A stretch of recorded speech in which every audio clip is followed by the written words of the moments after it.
Salah, marhaba, welcome. I am Jackeem the magician, and this is my home.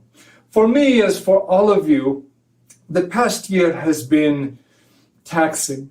Particularly as a close-up magician, I have been quite unable to ply my craft. This isn't how I usually perform, and it's quite a different experience. But you are not here to hear my woes. You are here to see magic. And this is an opportunity. So let us make the most of it. I would like to introduce my lovely assistant, Helen.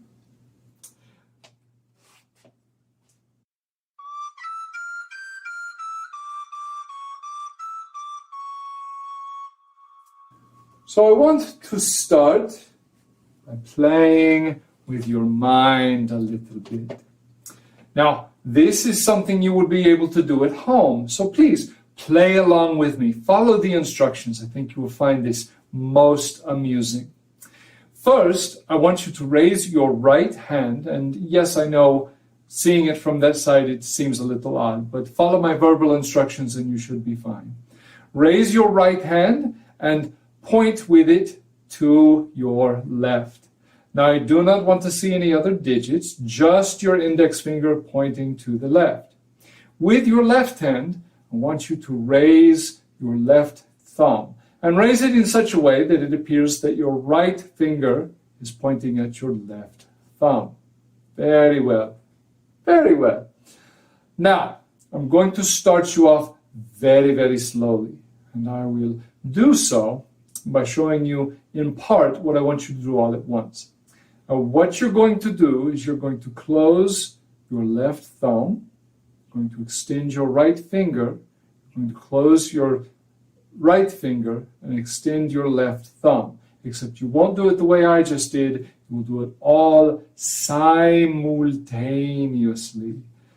So on the count of 3, 1, 2, 3. Now this is only the beginning of what I want you to try to do. This is but a small part. Your ultimate goal will be much more complicated. I think with practice you might actually be able to accomplish. This is what you are ultimately after.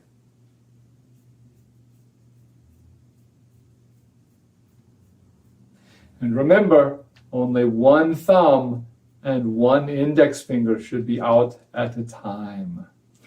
Now I want to teach you a little something about knots.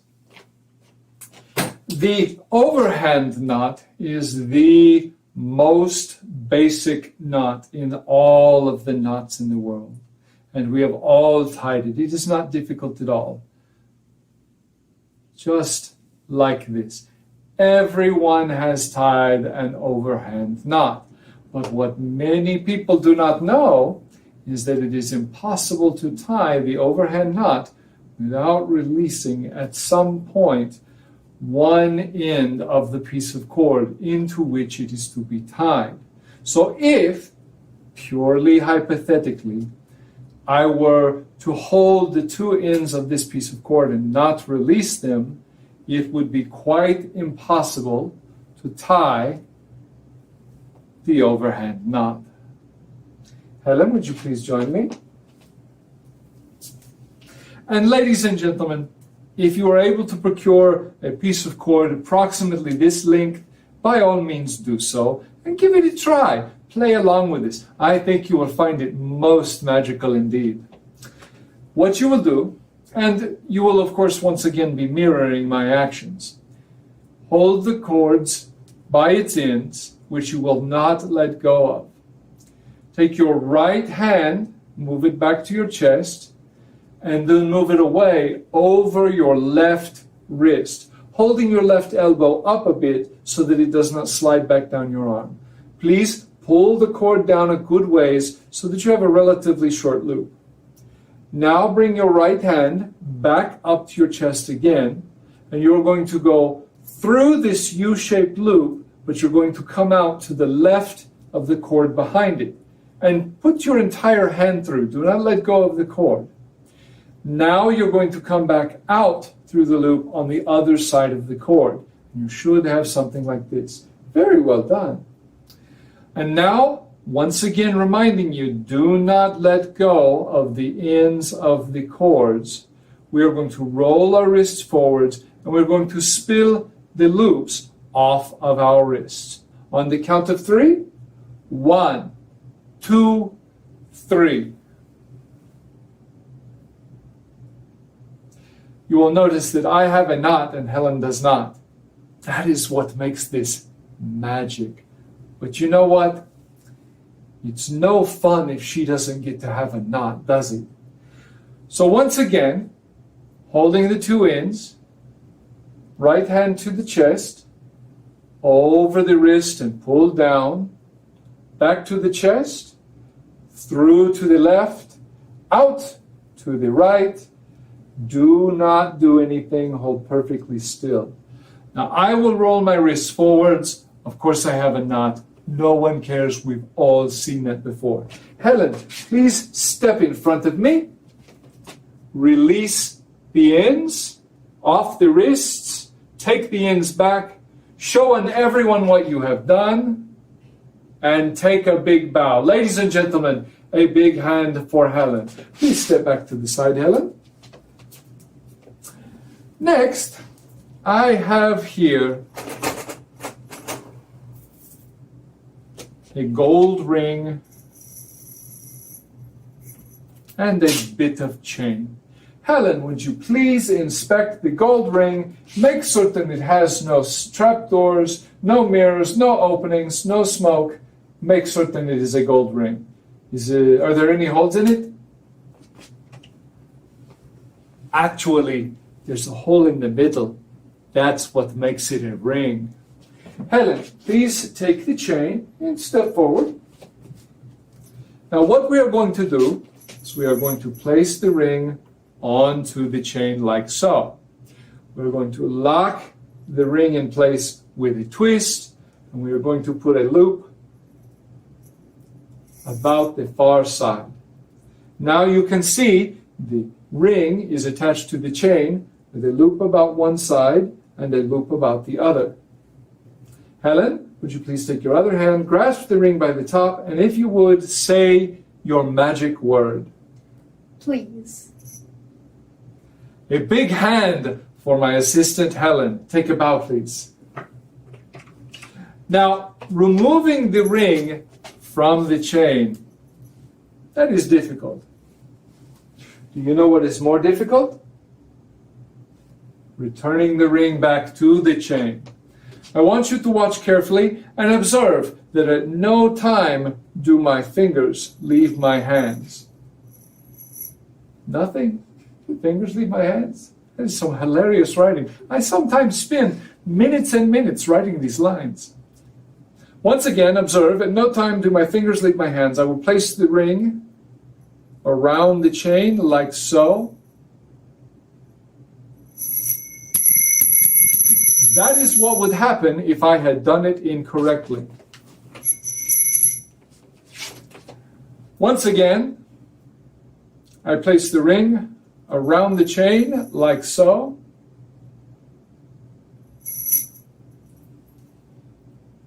Thank you, ladies and gentlemen. Finally, I want to share with you some mathematics. Everyone loves mathematics, specifically geometry.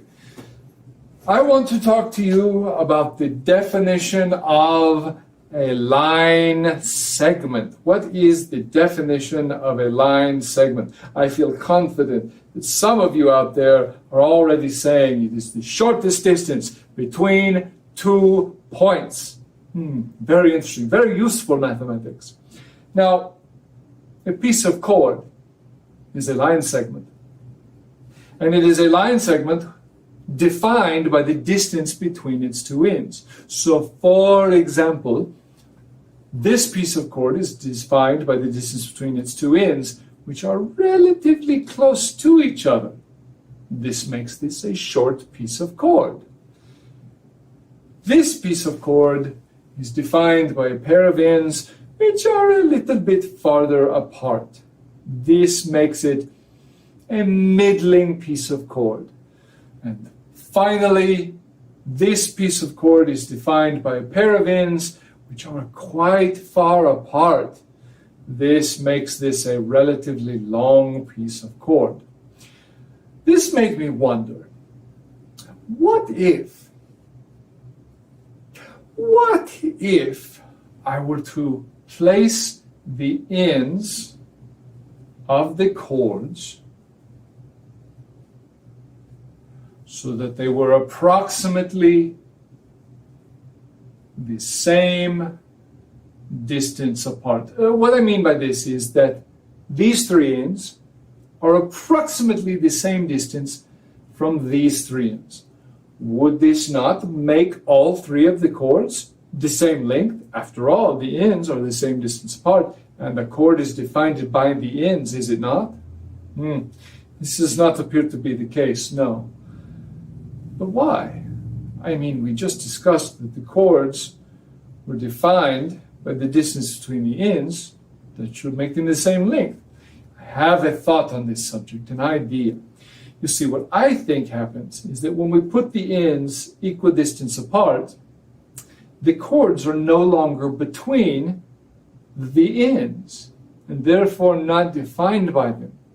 And so, with the ends held like this, the cords not between them, they are not the same length. But what if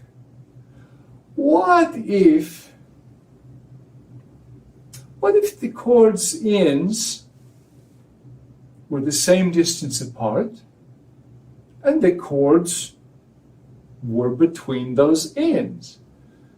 Would that not then make all three of the cords the same length?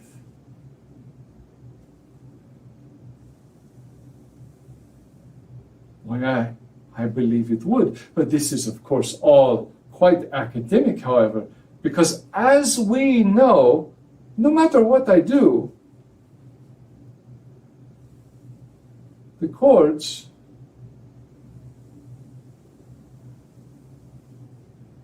will be three different lengths.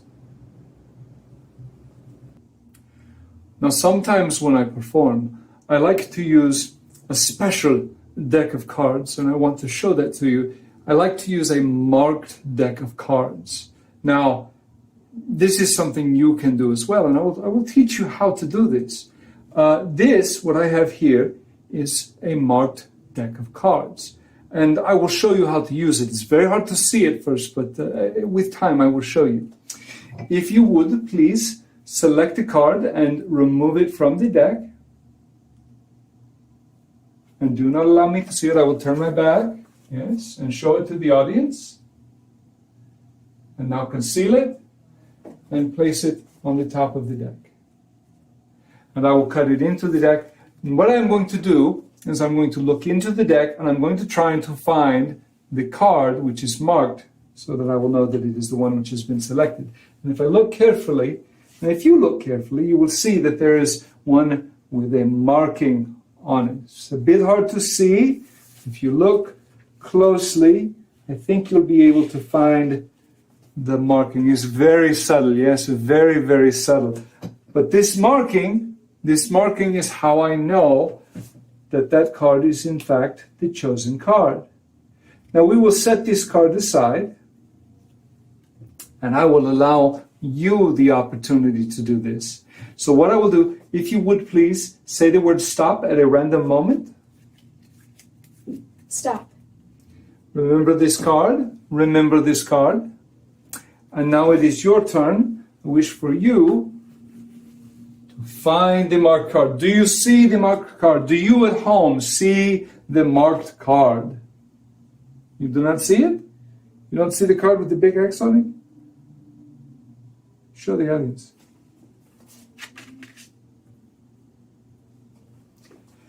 Now I will tell you, I consider myself something of a card man. Cards are my place, my being, my reason. I've always felt very at home with a deck of cards, product of a misspent youth.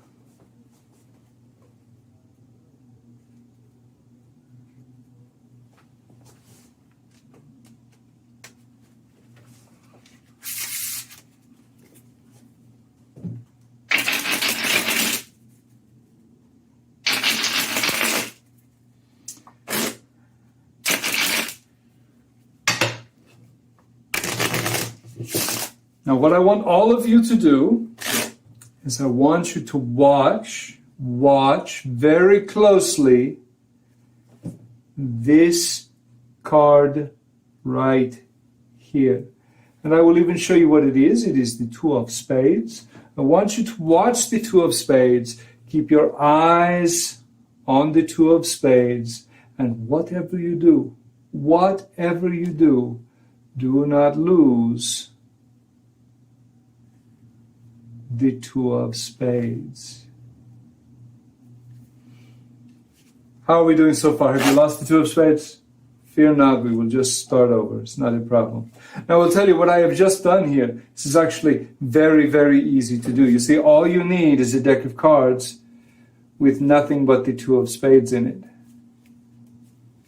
Now, as a professional, I, of course, do not use such a thing. I use a regular deck of cards where the cards are all different. But if you had one and they were all two of spades, well, it would be very easy to do, would it not? So would you please, once again, select a card from the deck. Do not allow me to see it. Show it to the audience. I will turn my back. And return it, please, to the center of the deck. Very well done.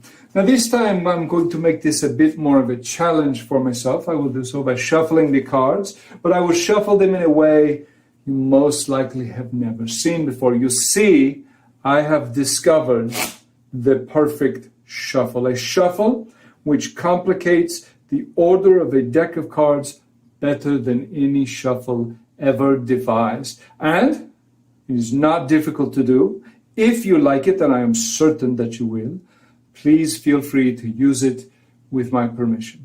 And the way this shuffle is done is you take the cards and you place them face up, and you place them face down, and you place them back to back, and you place them face to face, and you place them upside down, and you place them right side up, and you make what we in the business refer to as a big mess.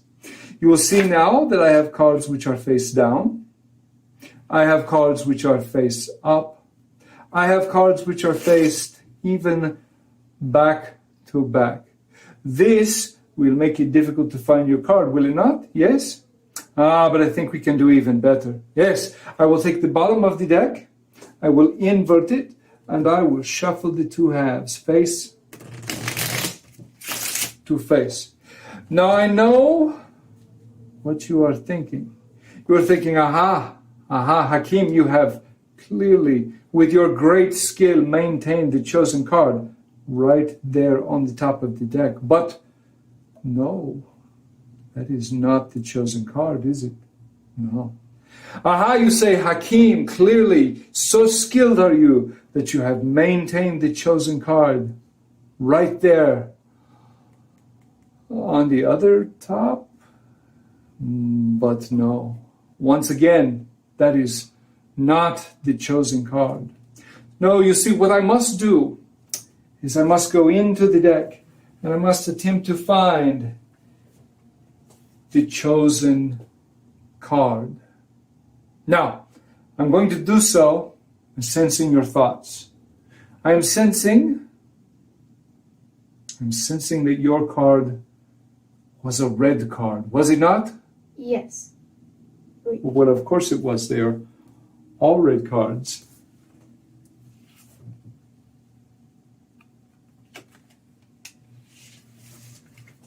I would now, if I may, like for us to play a fun game. We all like fun games, yes? This game is a very fun game I like to play. It is called What Do I Have? It is not an overly complicated game. It is somewhat simple and it is played, well, I'm going to tell you what I have. I have a silver coin and I have a copper coin. A silver coin and a copper coin. Now, that is simple. If I say, what do I have? You say a silver coin and a copper coin. Very, very simple. But every game must have some challenge. And so I will challenge you. I will remove the silver coin and I will place it into my pouch. Now, if I were to say, what do I have? You would say? A copper coin. No, there's a silver coin and a copper coin. Once again, we go to phase 2, round 2, if you will. A silver coin and a copper coin. If I say, what do I have? You say? A silver coin and a copper coin. But we make it a challenge. We remove the copper coin and place it into my pouch. Now, if I say, what do I have? You will say? A silver coin. No. There's a silver coin and a copper coin. I see what the problem is. It's because I keep the coins together, is it not? We will separate them. If you will, please hold the silver coin, and I will hold all by itself the copper coin, and I will close my hand very slowly around the copper coin. And now, if you would please drop the silver coin into my pouch. You will notice this hand has never at any point come anywhere near the silver coin. So if I say, what do I have? You would say? A silver coin and a copper coin. Absolutely correct. You are starting to catch on. One more time, I will close this hand around the 2 coins.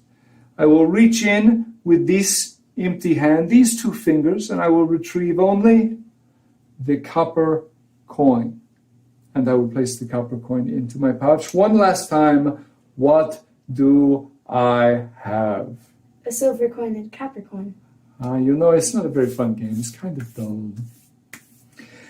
Now, I would like to next show you a little space travel. Something difficult and complicating. I'm going to cause this card to travel magically through space, but in a way you probably wouldn't expect. I'm going to fold the card longwise, like so. And I'm going to place the card behind this note, and I'm going to fold the note in half. And then I'm going to fold the note in half again. We now have a card folded inside of a note. Here we go. The card is going to pass through space. But as it passes through space, it is going to fold. You see now that rather than the back of the card facing out, the face of the card is facing out, whereas before, the back was facing out. Once again, folding through space. This is my favorite part, this point right here. You see how you can see the face of the card and the back of the card simultaneously on both sides.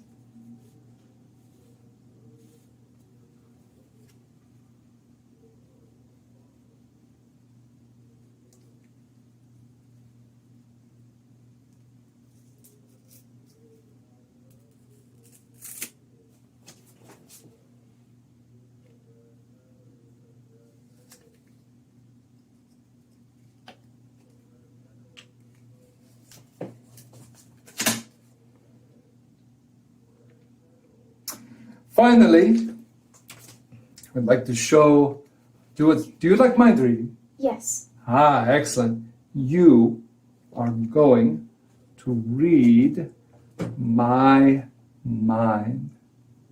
Now, I have all the faith in the world in you. I have here a small selection of cards, just a few of them. And what I'm going to do is I'm going to concentrate very hard, and I'm going to think of one and only one of these cards. I want you to sense my thoughts, and when you believe you know which card I'm thinking of, I want you to say the name of that card out loud so all of us can hear you. I am thinking of one of the cards.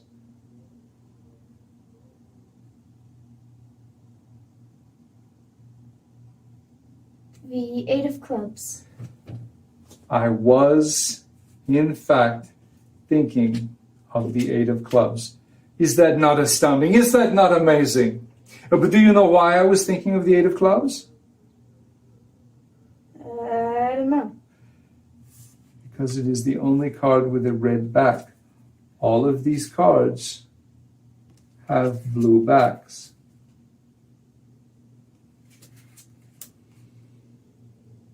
Now let me ask you, did you notice that the 8 of clubs is the only one of these cards whose suit is black, and that the rest of them are in fact red.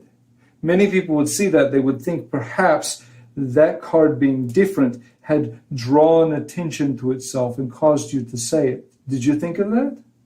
Very interesting. And it is possibly true. If it were true, it would have worked. But did you notice that there is in fact another card which stands out, which is different? The Queen of Diamonds is the only card in this selection that is a face card. Surely you must wonder, what would have happened if you had said the Queen of Diamonds instead? I mean, it is as different from the rest of the cards as the 8 is. What if you had said it? What color would its back have been?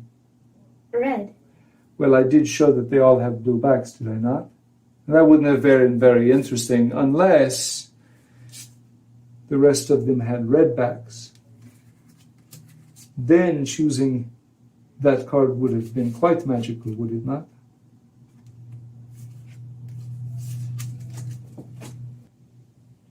Ladies and gentlemen, thank you for joining me here this evening. It has been a pleasure performing for you. I hope that you have enjoyed yourself. I know that I have. Before I send you on your way this evening, I would like very much to share with you this single most perfect visual effect in the history of man. I have here a pair of elastic bands, and you will observe that if I hold them like so, they prevent me from separating my hands from each other. And that is exactly what I am going to do. I am going to separate my hands from each other, and I am going to do so by causing the bands to pass physically right through each other. Now, I want you to watch very carefully, because if you do not, you will miss the whole thing, and I do not want you to miss when it happens. I do not want you to miss the moment when the bands pass physically right through each other, because it is truly, truly amazing and wonderful. Would you like me to do it again? You will note that I pass this band through this space and grab it on the other side. This band is now occupying this space. This band is occupying this space. And so I cannot possibly be holding them in a way which is deceptive. They are, as they appear to be, in a word, linked. And yet, if I concentrate, I can cause them to pass physically right through each other. Thank you, ladies and gentlemen, and I bid you a wonderful evening. Masalame.